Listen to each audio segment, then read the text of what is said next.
Hey guys, Prowl 1701 here, and today we're going to be ranking the animations from worst to best. The Doctor Who animations we have gotten thus far.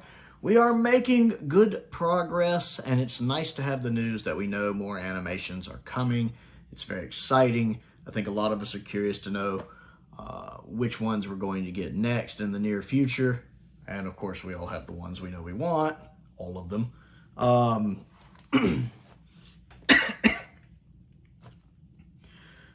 But we have made good progress, and so I am going to look at the animations we have gotten thus far, and I'm going to rank them from worst to best. I will be including the Wheel in Space animation on this list, the Steve Skinner, TARDIS Time Girl animation, because I honestly feel like it deserves to be on this list, even if it's not an official animation like the rest of them. It is a very good animation. I know they put a lot of work into it, and while I already found Wheel in Space to be a little underrated, the animation did give me an even more of an appreciation for it. So the animation did its job at helping me enjoy the story even more than I did originally, having originally watched the surviving episodes and Telesnap recons. So I feel like it deserves a place on this list, so it will be on here as well. Which gives us 18 entries, I believe. We're going to start at the bottom.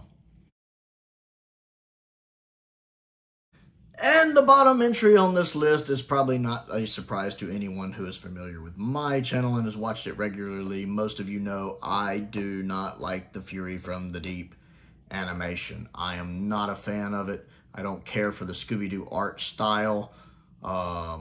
Although that direction works better for some of the other animations that uses it. I think the lack of time and budget is very evident here. I feel like the character movement is very bad and a huge step back from some of the animations we had prior to this, with a lot of the characters moving in a kind of choppy South Park way. There's very little fluidity to the movement. The scene when Jamie and the Doctor throw a couch to the window, it looks like South Park. It looks like South Park. I don't like the mask that some of the soldiers are wearing, some of the guards. They look like vipers from Cobra. I don't care for that at all. I don't like the creative decision to expand some of the areas. As I've talked about before on the channel, I feel like that takes away from the claustrophobic and spooky nature, eerie nature of the story that you see in the surviving footage. I feel like expanding it out, you kind of lose that. I do think this one would have been better if they had made a couple of different creative decisions, but more importantly, if they just had more time and more budget, I think it would have come out a lot better, as the animations they did after that, Big Finish Creative did after that, did come out a lot better. Next on the list is the Web of Fear Episode 3 animation. Of course, I'm not a big fan of this one. That being said, it is much better in black and white. The colorized version looks a bit rough. I watched it when the animation first released. I have the steelbook. And I just watched the Episode 3 animation by itself in color. Dreadful. Dreadful. The character likeness is really bad. The character movements is really bad. But going back and not too long ago rewatching the whole story with the animated episode in black and white, it's okay. It's not very good, but it's okay. It does its job of getting you through that one episode. I think I would take it over the Telesnap recon at least. At least there's some movement. And the black and white does a little bit to kind of hide the problems with this episode, much like how you could argue black and white hid some of the cheap production stuff for 60s Doctor Who that, you know, once you got into the 70s was a little more noticeable in color. I think the black and white hides a little bit of the problems with this episode. It's not very good, but it's manageable.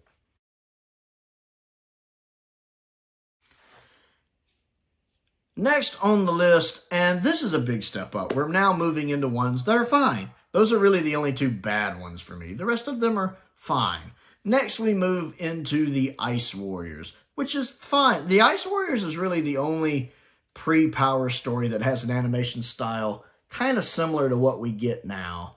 The character likenesses are okay. They're a little bland, but they're okay. My biggest issue is the movement. They really do look like characters on strings. You know, not quite, I don't know if you'd quite call them puppets, but you know, the little light puppet things that are two-dimensional cutouts that are on strings. Because sometimes, you know, like when I move my arm, it's not just my arm that's moving. You know, if I move this is going to shift slightly. This is going to shift slightly. You know, movement tends to follow all throughout your body. It doesn't really do that. They all feel like separate pieces threaded together. If somebody moves this arm, like nothing reacts to that. It feels a little unnatural. And sometimes when their arm is doing this, it seems like their head is not connected to that at all. It just looks a little weird. Also, the Ice Warrior's mouth when he talks looks a little weird. It's fine. It's not bad by any means. It helps me enjoy the story more. For a story that I'm not overly keen on to begin with, the Ice Warriors drags quite a bit. But, just fine is really the best I can give it. Next on the list in 15th place is Galaxy 4. Galaxy 4 is a step up from, definitely a step up from the Ice Warriors. And I enjoy it well enough. Hartnell's likeness is certainly a little off. Stevens is okay. Vicky's is really good. I really like Vicky's likeness. I don't really care for the animation of the Dravens. Their animation is just a little too bland for me. I like the fact the clone girls look like clones. They all look alike. That makes sense. But I don't like the decision to make them taller. And I feel like the leader just doesn't pop. She doesn't have the presence that the actress has. Stephanie, was that her name? Stephanie? That she has in the surviving footage. She has some good presence with her performance that the cartoon model just doesn't have. Her face is just a little too bland for me. Also, what hurts this animation is while I like it, I prefer to watch the reconstruction. Maybe it's because we have episode 3 surviving and that good chunk of episode 1 surviving, that I can get through it without any problems. Plus I love the Chumleys. They look good in the animation, but they look really good in the surviving footage. Like if I watch Galaxy 4, most of the time I'd rather just watch the surviving stuff and the telesnaps. Now the animation is good, especially the color version. The colors really pop. I got to give it that. I love the colors with the orange sky. The colors were done so well. Between the black and white version and the animated the color version, I much prefer the color version of Galaxy 4. The colors just really pop. Though, again, I prefer the Recon over both. I don't like the changes made to the Real's encampment. They make it look more like you're in the real ship, which you're not. You're in the encampment outside the ship. I don't like the little circuit board looks the animation has to it. I prefer that more temporary camp look that the original production had. I'd much prefer that. I think it's a much better design choice. And it also makes it really hard to watch the animation with the surviving episode 3. If I'm going to watch the surviving episode 3, I really need to watch it with the Recon. If I'm going to watch the animation, I really just need to watch all 4 episodes animated. It's really jarring trying to go into that surviving episode 3 where a lot of it takes place in that encampment. Also, the scene, I don't like the scene when the Doctor in the animation punches one of the clones, whereas in the surviving footage, he just kind of knocks her weapon out of her hand with his cane. In this one, he just straight up punches her in the animation, and I don't like the choice to do that. I much prefer in the surviving episode. That's the reason this one ranks so low. While I think the animation looks good, it's the fact that I would rather watch the surviving footage with the Recon that brings it this low. Next on the list is the 10th planet. And this is not strictly down to the animation itself, because, like, for instance, the animation in the 10th planet is better than the animation in the Reign of Terror, because Planet 55 just consistently made improvements on what they were doing. But the Reign of Terror is ranked higher because the animation in this story lets down my enjoyment of the story Not necessarily that it's the animation's fault. The animation itself is good. I tend to love Planet 55's animation a lot. All three of their stories. I really wish they'd animated Underwater Menace. The character likenesses are really on point. You can tell they made improvements in the animation from Reign of Terror, with the characters' faces having a little more movement, and the camera work definitely being better. But the problem that I have with 10th Planet that I don't have with Reign of Terror, and why this one ranks this low, is while I like the animation itself, I'm always a little disappointed when I get to see the first 3 episodes live action, and then the final episode has to be animated, especially when that final episode is so pivotal to Doctor Who, having the first regeneration, which luckily that clip survives. But it's, it's so important. It's so pivotal to the show. It's so important that it really hurts not having it. And I'm always a little disappointed when I'm going through that story that I have to watch the last episode animated. As good as the animation is, it just lets me down a little bit. And I'd already been a little let down with Hartnell not being in episode 3 due to his illness. The first 2 episodes really punch for this story.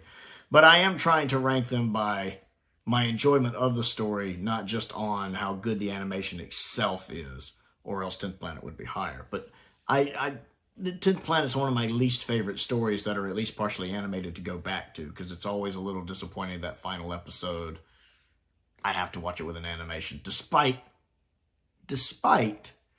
liking the animation. And I do think the animation's better than the Telestat Recon, I will say that. Next on the list is The Invasion. I like the Invasion animation. It's good and it's unique. It's the only animation that looks like that. I do find it a little limiting at times. I think Troughton looks really good. I think Vaughn looks really good. I think Jamie looks a little weird. And then Zoe looks like Zoe, but still a little off. And the girl that's with her a little off. I think the backgrounds look good. I think it marries in with the surviving episodes really well. But it's just, I think part of it's just I wish the Invasion just completely existed. It's such a good story. Probably the best Cyberman story. And really utilizes its 8 parts well. And has one of the best human villains in all of Doctor Who. And that's pretty impressive. So I feel like some of the animations we got afterwards are better. I think this one's good. Again, I like how it marries in with the surviving episodes. The movement is not the best in the world. That's most apparent in the helicopter escape in episode 4. It's not bad by any means. And again, even the animation has this kind of style to it. I don't know if it's almost this noir style that is interesting. I just find a lot of the animations we've gotten since to be a little more refined. Next on the list is The Faceless Ones, which again is a good animation. The Faceless Ones, I actually think, is a step back from Macra, while not being as good as we'd get with Evil. But this team is really good at these animations. It's really good.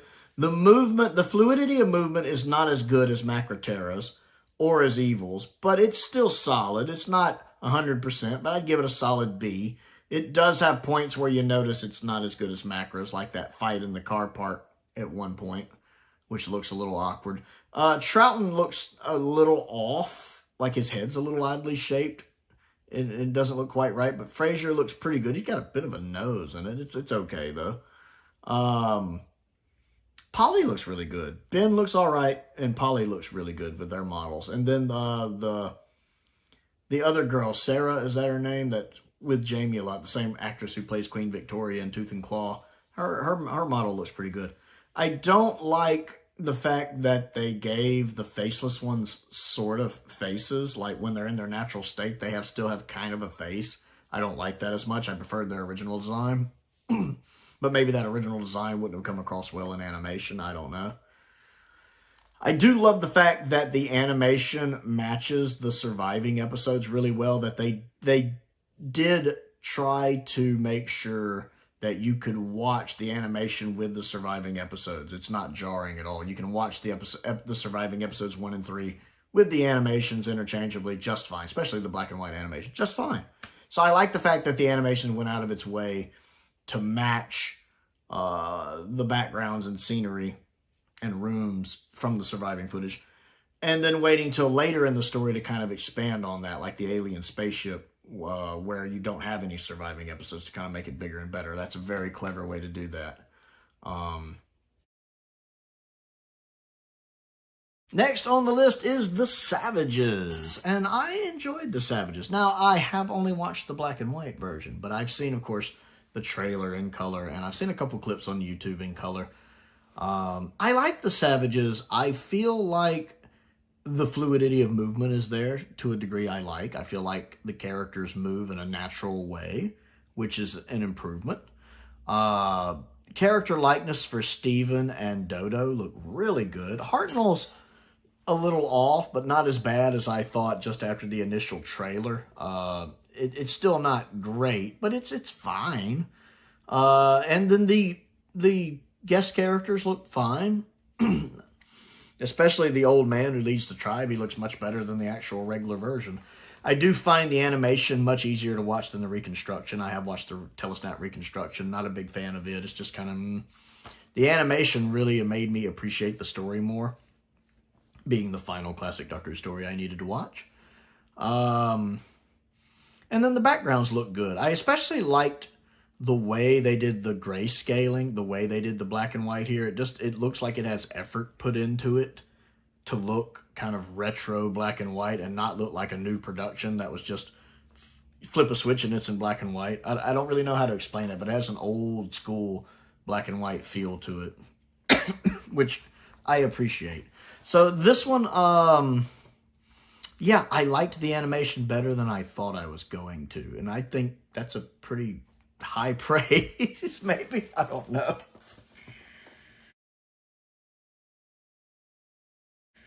Next on the list was the one right before that, Underwater Menace. And to be honest, these are kind of interchangeable almost. I have only watched Underwater Menace in black and white. I don't see any reason to watch the color version because I'd have to watch all 4 episodes in color. Why would I do that when half the story would exist?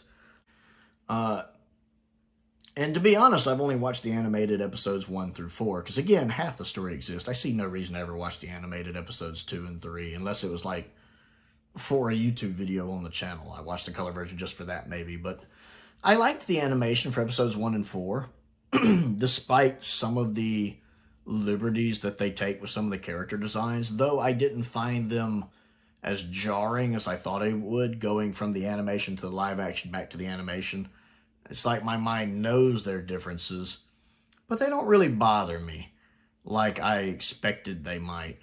Although I don't know why they changed the design of the fish people. The fish people is one of the most iconic designs from the Underwater Menace. One of the main things you think of when you think of the Underwater Menace are the fish people, so I don't know why they changed that so drastically. They probably should have left that more alone, to be honest.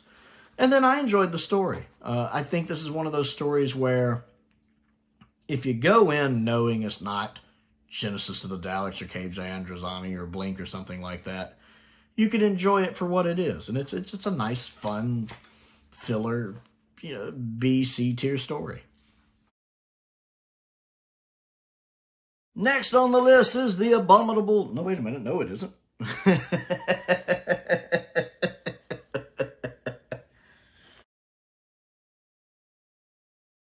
Next on the list is The Reign of Terror, Planet 55. As I said earlier, I like Planet 55's style of animation.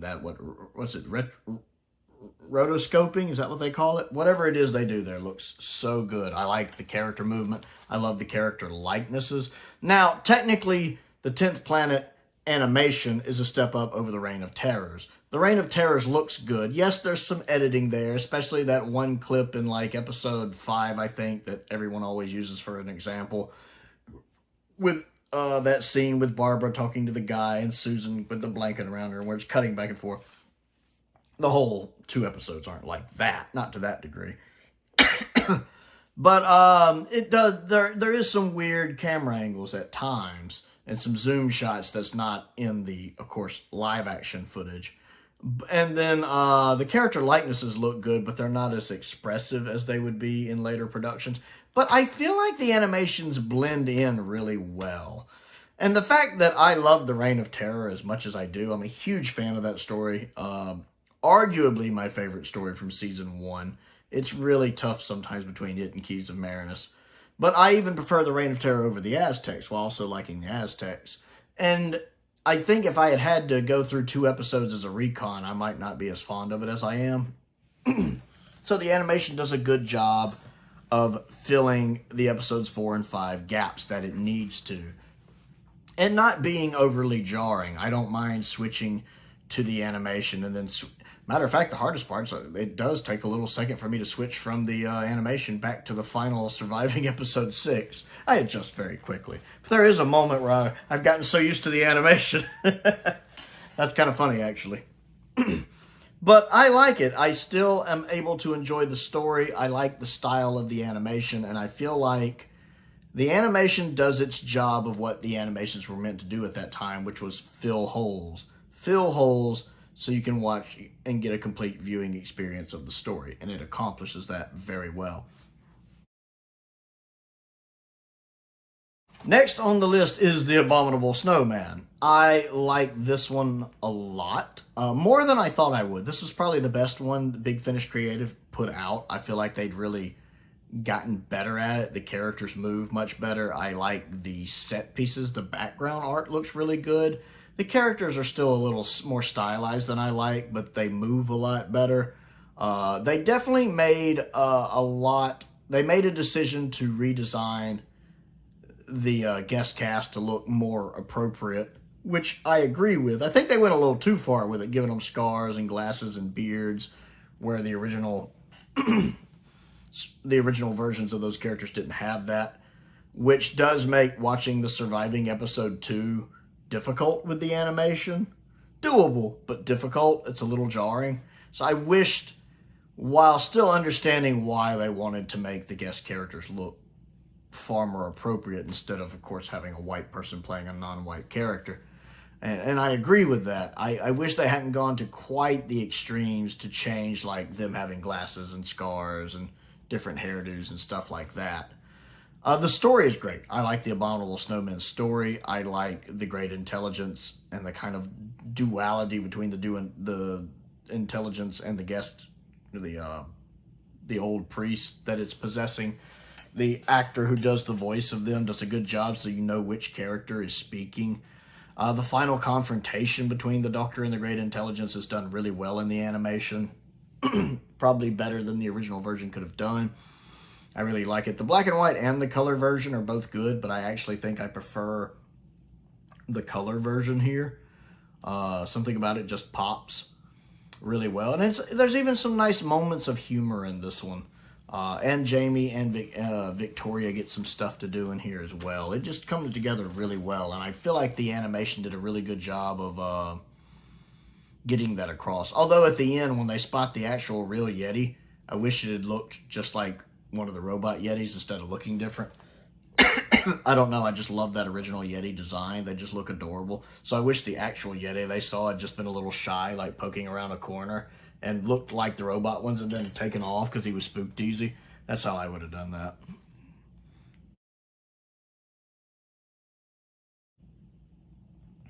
Next on the list is the Wheel in Space, the Steve Skinner animation. This one is really good. I like the 3D work here. It fits in with the surviving episodes so well that while knowing you're watching an animation, you can almost forget you're watching an animation. I mean, not literally, but you can get... It's so good at matching the aesthetics of the surviving episodes that you can almost put that in the back of your mind and enjoy the animation for what it is. Plus, the faces on the animations look really good. I really like how they did the faces. They have a very natural look to them. You can always tell who's what character. The movement, for the most part, is good. Like, there's little things like characters walking up and down the stairs I can nitpick. But again, this is a fan project, so I'm giving some leeway on stuff like that. And just the backgrounds especially look so good. They look like spot on perfect. And it really, most importantly, enabled me to enjoy the story even more than I already did. I'd always found Wheel in Space to be a little underrated as I'd watched the surviving episodes and some telesnaps, a year or so ago, and found it better than its reputation, even if I might agree it's the weakest 60s Cyberman story. But the animation gave me more of an appreciation for it. Being able to see basically the whole story with the characters moving around in motion really made me appreciate it more. I do feel like this story would be reevaluated a bit if more of it was found. And so my hat's off to them for doing an animation that feels like one of the old school animations where instead of treating the animation as a brand new project, they're trying to adhere as close to possible to the original production, and that works really well for this story. Next on the list is Shada. Now, Shada's animation is a little more limited, being one of the early, being the first, I guess, post-Power one. Some of the movement is not as refined as we would get later with stuff like, say, the Macroterra. The movement sometimes does come across as a little cheaper. And the likenesses aren't all perfect. Even Tom's likeness in the animation isn't quite spot on. It's fine, but it's not quite spot on.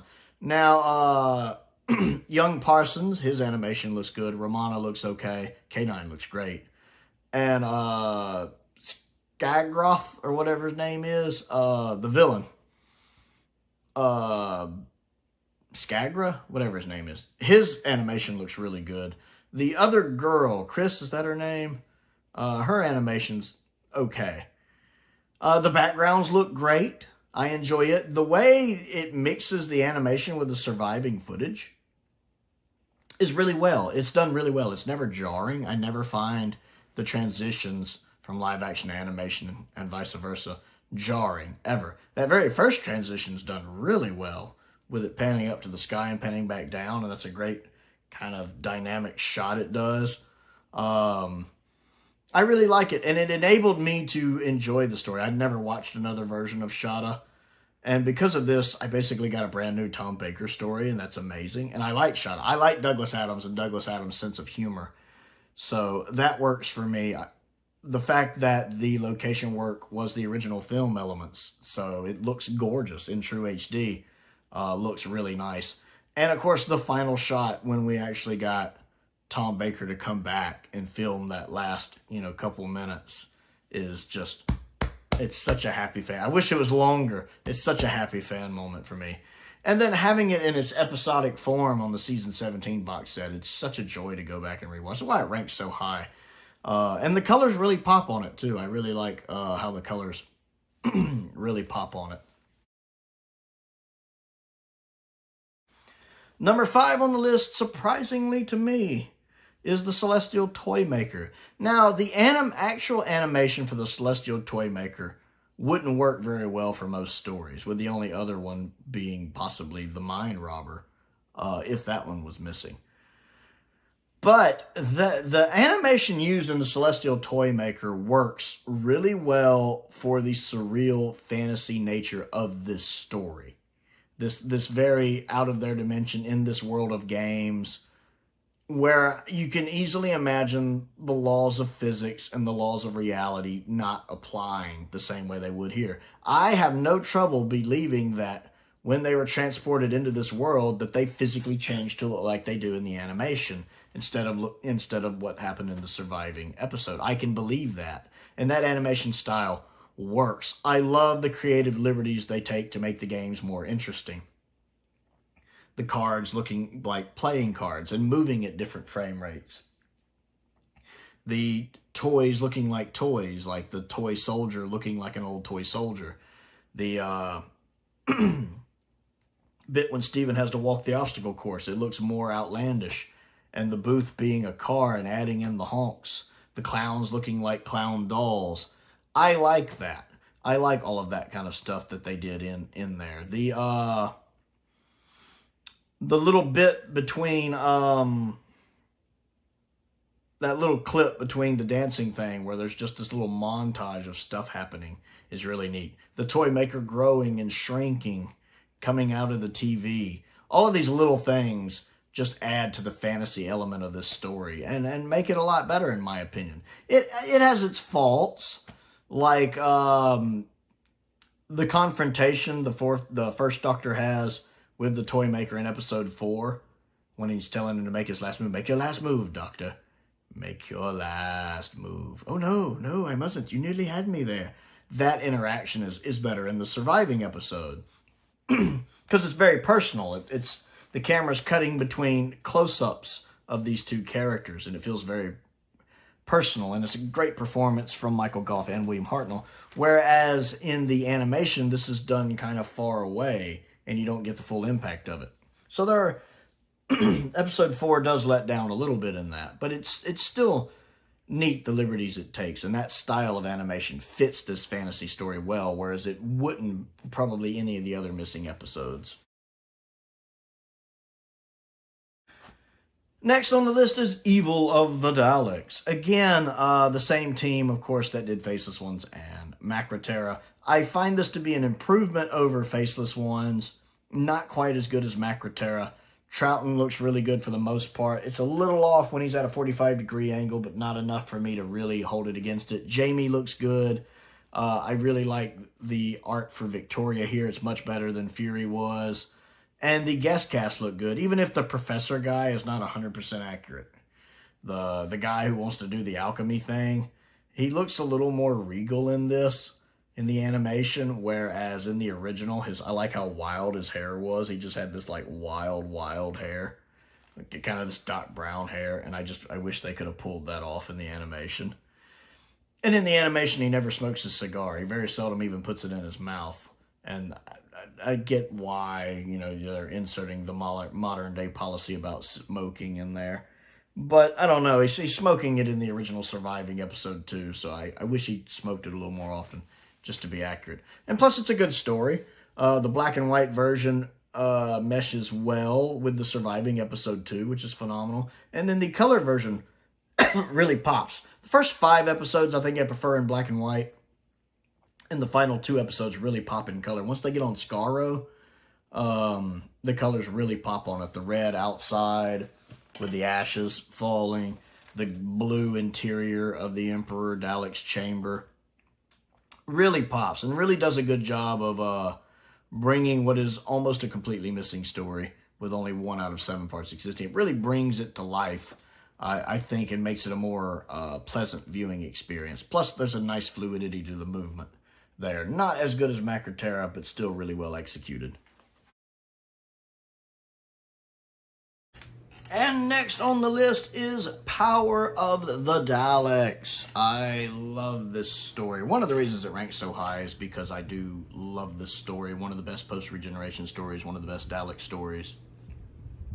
But the animation is good. It doesn't quite get as good as we would get later with Macroterra and Evil. But especially the special edition, the 2020 version, which I consider the definitive version, I think it looks good, especially considering the black and white version of this animation was the priority. Matter of fact, the special edition's only done in black and white. And it benefits for that. The way they use lighting and shading, I think the character models look good. The movement's not as good, again, as what we would get later, but still looks really good, again, in the special edition. I like the character likenesses a lot. I like the Daleks. The Daleks look phenomenal. Doing the 3D model of the Daleks was genius, and it works really well with the backgrounds. And I love the fact that they, instead of doing their own thing with this one, they tried to match it as much as they could to the original production, I believe. And I think that works really well. And I don't know if I would have been able to fully appreciate Power as much just through a Telesnap Recon. But because of this animation, both animations really, the 2016 and the 2020 version, have made me huge fans of this story. So it has to rank this high. In second place, I went with the Moonbase. Now, this could be my favorite actual animation, like the animation itself. It's really good. Planet 55 really had perfected what they were doing at this point. The characters look like the characters. Like Troughton looks like Troughton. Jamie looks like Jamie. Ben looks like Ben. Polly looks like Polly. The guest cast and so on. The character movement is really good for the most part.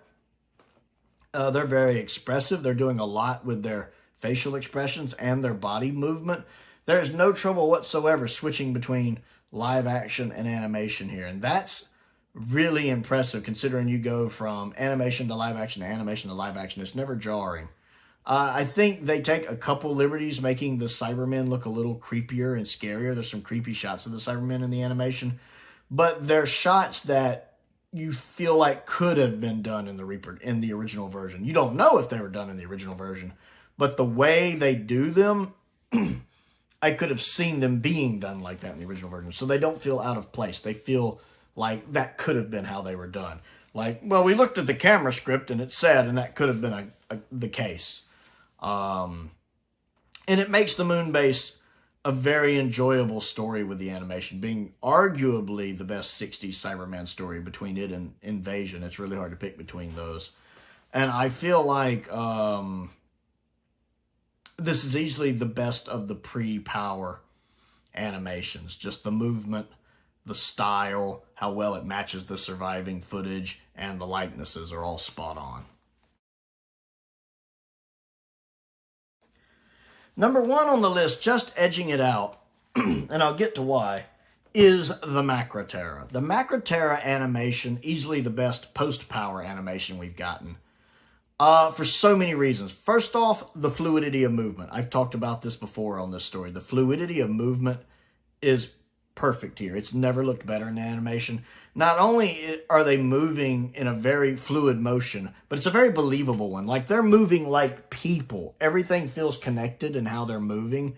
I don't believe I'm watching an animation. I believe I'm watching a person move.